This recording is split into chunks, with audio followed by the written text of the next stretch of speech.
On espérait du mouvement sur cette étape entre Perros-Guirec et Le Quilliot. Il y en a eu un peu, mais pas trop. D'abord avec cette attaque menée par Kevin Le Breton dès le 20e kilomètre. 4 coureurs qui vont posséder près de 6 minutes d'avance sur le peloton. Ils vont tenir ainsi une petite centaine de kilomètres avant de rendre les armes. À l'entrée du circuit final, il est alors évident que le leader Sébastien Delfosse va être attaqué. Difficile de sortir évidemment. Mais Alex Peters place un démarrage et rejoint un trio d'échappés. Thomas Lebas, Sam Oomen et Justin Monnier. Alex Peters, impressionnant, il assure des relais de 1 km avec seulement 27 secondes de retard sur le leader au général. Il peut rêver de la victoire finale sur ce Tour de Bretagne 2015. 2 tours de l'arrivée, on déclenche les chronos, les 4 hommes maintiennent un écart d'une trentaine de secondes. Dernier tour, sous l'impulsion des autres favoris, équipe Joker en tête, les fuyards sont talonnés par le peloton. 300 mètres d'avance seulement, la flamme rouge et c'est fini pour les 4 échappés. Place aux sprinters, Daniel Holgard se place évidemment, mais le vainqueur du circuit du Morbihan s'impose, Yanis Issad de l'équipe Sojason Espoir, une deuxième victoire française sur ce Tour de Bretagne 2015. Je vais perdre personne, je sais que je vais vite. Après, il faut que je sois en forme, quoi. Voilà. Vous l'étiez aujourd'hui?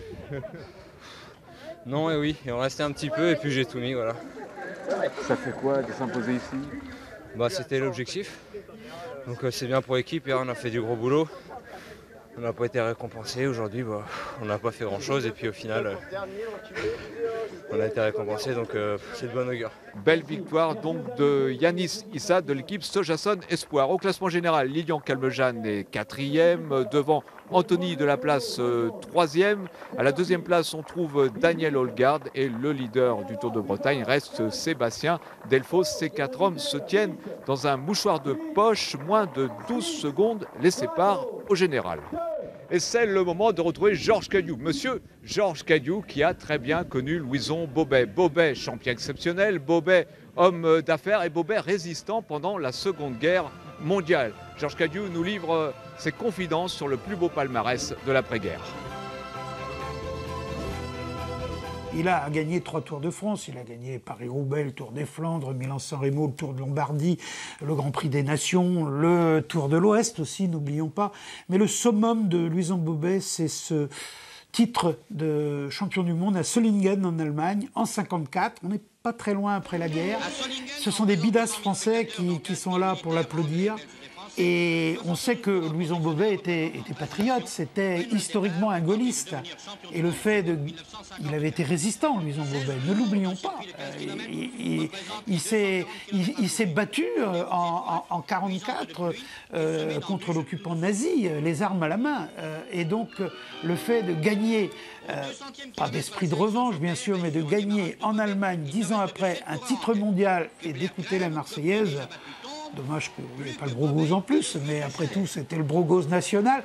Eh bien, ça, pour Bobet, c'était extraordinaire parce qu'il me l'a dit, que c'était le summum de sa carrière, ce titre mondial arc-en-ciel en 1954.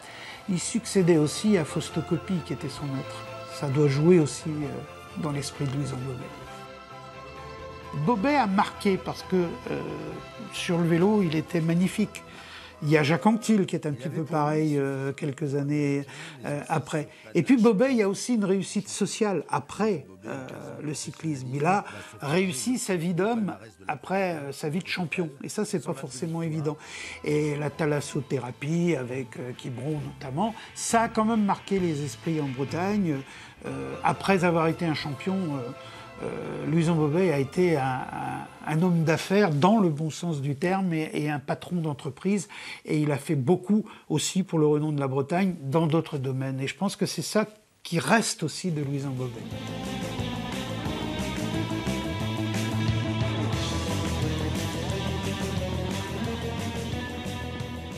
Vous n'imaginez pas l'importance du maillot sur une course. Maillot du meilleur grimpeur, maillot du meilleur jeune et maillot de leader. Le maillot doit être lavé, repassé, fin prêt pour le jour J. C'est une véritable course contre la montre qui se joue en coulisses. Quand vient l'heure du podium, c'est le moment champagne de la journée. Mais sur une épreuve qui compte pas moins de 6 classements distinctifs, c'est la valse des maillots. Et pour que tout le protocole se déroule sans accroc, c'est en coulisses que l'on s'active. Oui, très fier. C'était un de nos objectifs. Le maillot ? Michel, c'est fantastique. de manière très performante. C'est Jean-Noël Bonenfant, l'équipementier du Tour, qui est à la manœuvre. Et vous allez le voir, rien n'est laissé au hasard. L'heure est venue pour les coureurs de choisir la taille du maillot qu'ils porteront le lendemain. Reste alors à l'imprimer aux couleurs de leur équipe, une des nouveautés de ce Tour 2015. Quand on nous annonce les porteurs de maillots, on ne les connaît pas à l'avance évidemment. Donc lors du protocole, on a une petite procédure qui consiste à les faire essayer les maillots pour déterminer leur taille. Et une fois que le protocole est fini, on prend le temps de sortir les maillots du stock et puis de les sticker aux couleurs de l'équipe. Le lendemain, dès l'arrivée des équipes, c'est le rush. Jean-Noël se charge de remettre en main propre les précieuses tuniques personnalisées, une attention appréciée des directeurs sportifs. C'est un plus, c'est un plus d'abord pour nos partenaires, parce que de faire apparaître le nom de nos partenaires sur les maillots de leader, c'est important pour nous aussi. Et puis c'est aussi pratique parce qu'on n'a pas besoin de poser nos bandes le matin des courses sur les maillots, donc c'est vraiment une chose, un plus encore dans la course, enfin pour le Tour de Bretagne. Le Tour de Bretagne, en soignant jusqu'au plus petit détail de son protocole, est désormais au niveau des plus grandes courses internationales. Un gage de sérieux avant de souffler l'an prochain. C'est 50 bougies. Déjà, c'est presque la fin de ce Tour de Bretagne. Demain, nous connaîtrons le vainqueur de l'épreuve bretonne au terme des 1160 km 600 de parcours. L'ultime étape se déroulera de Liffré à Liffré, 146 km, parcours vallonné avec une ascension au milieu du circuit. À demain sur France 3 Bretagne.